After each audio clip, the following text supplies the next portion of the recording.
Okay, welcome back to part 2. Okay, now you want to take you have to go to, like I said, wherever you get it, two 10-foot or two 10-foot pieces of PVC. You cut those two 10-foot PVC pipes, you cut them in a 5-foot section. Now the reason you cut those things in a 5-foot section is you're going to have to add a T, a 1-inch T on your ends, on the front and back. And then this is, I think this is about 3'3", 3'4", 3'1". It really varies depending on how long of a structure that you get.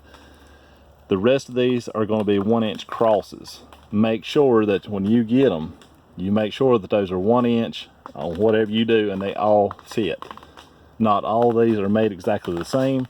There will be just a little bit of difference in the thickness, so I highly advise you to, whatever you're going to use, continue getting the same thing and make sure everything fits.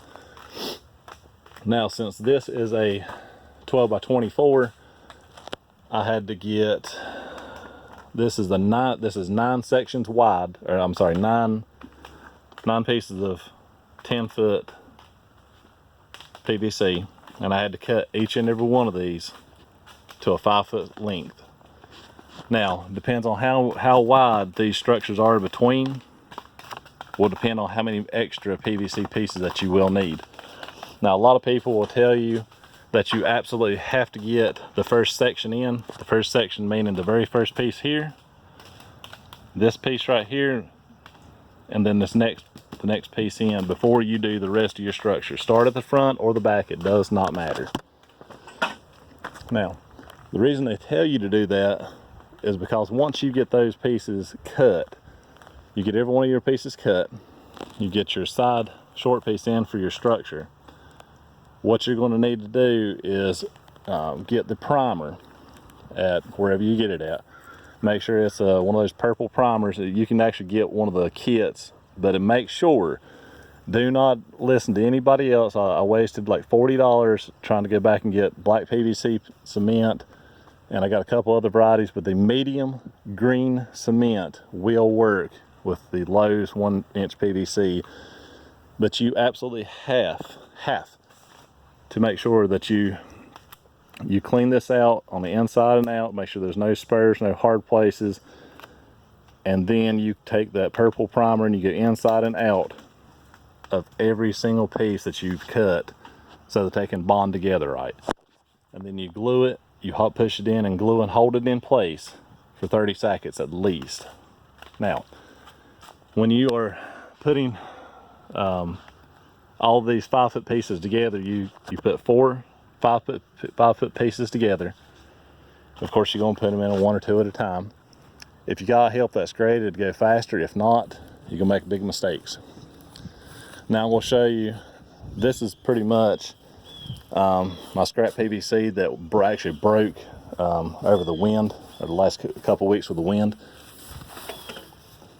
That's basically what I'm saying with the, make sure you get your PVC cement or primer inside. That just snapped because I didn't get the structure up and ready when I was supposed to, and the wind kind of snapped it. Now, I threw away the other PVC that had the black PVC on it because one of their employees told me that the black PVC would work as far as the cement, and all it did was you have to give it like 3 hours to cure so you can bend it. And basically what it done, as soon as I got it, two 10-foot piece together the 20-foot piece together and started to bend it, it just popped right off. Don't waste your time and money. Now, let's get down to over here. I cannot remember exactly what the names of these clamps right here are. Those are metal. I did get those at Home Depot a little bit cheaper than I did at Lowe's. You can take those 1.5-inch screws, and as soon as you get, you need to put some rebar. You can actually get any construction place to cut your rebar, but it will cost you a lot more. Just go to Lowe's or Home Depot, either one, those two, they have them, maybe a couple bucks at most, maybe even less, depending on what you want. Get no more than about 2 foot long, and underneath this PVC is about 2 foot of rebar That's basically just going to hold this down, and you slide this right over top, and then you have somebody else hold this side while you go bend the other one down. You can do it by yourself. It is a lot easier with help, trust me. But then anyway, after you get the first section in, you go ahead and put these screws in, and that will hold it in place. It will not come up. If you tighten it down the way you're supposed to tighten it down, it will not come up and move.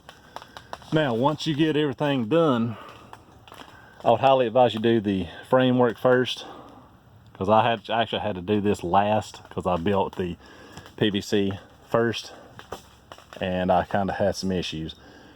Anyway, so build your structure first, get your PVC down. Now I'm going to try to get up here a little bit closer so you can see these.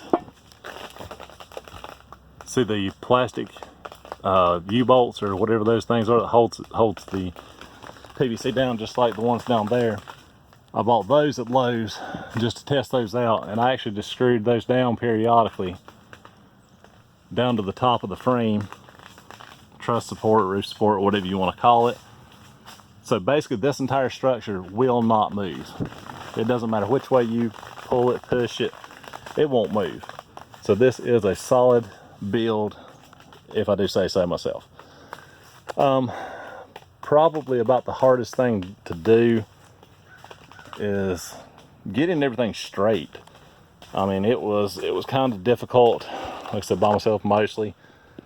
The entire thing, all the screws, the lumber, the suction fan, everything probably cost me around $600 to $700. And if you actually go on YouTube and look up the Dutch bucket system, this is what all these buckets are for. Let me try to get one that's not so ugly. Those are 90-degree elbows. What I'm going to do is I'm going to set these up like so, and we'll go ahead and all the way down the side, and I'm going to put an aqua pump probably right here is my next venture. Dig me a hole, a plastic tote from Walmart, Roses, wherever, probably 15 to 20 gallon capacity. Put a aquaponic pump in it, and then I'm going to set up all these. I'm going to set me a 2x4, I mean not a 2x4, but a 4x8 sheet, rip it down to 8 foot long, set these buckets up, and then I'm going to put a return pipe underneath here, and I'm going to cut me a hole where it will sit right over top of this on the front, line everything up, and then on the back side where that is going to be, I'm going to cut me some 2x4s on this side all the way up to here. I'm going to cut me a hole that goes all the way through the 2x4s, and then I'm going to put the piping that's going to pump the water from over here all the way to the back and behind these, and put one of those little 3/8 of water lines, and it's going to drip down over top of my plant that's going to set right here. And I've got 5-gallon bucket strainers that's basically wire mesh, but it's for paint, but it'll actually hold any kind of soil or what is called perlite, which is volcanic ash, which is what hydroponic people like myself hoping to be, will hold the plant. Once the plant is germinated and it gets enough roots, I'm going to set it right here in the middle. It's going to constantly drip water in here. Down in here, the water will get so high to where it will fill the elbow. The elbow will drain right out back into here. It'll go into the water, back into the piping, and then it'll return right back into the reservoir, which will set right there.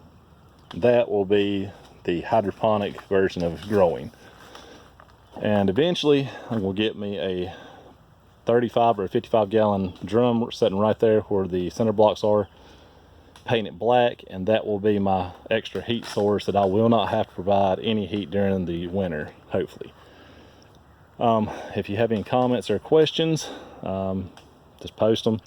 I'll do my best to reply back, let you know whatever answer I may have for you.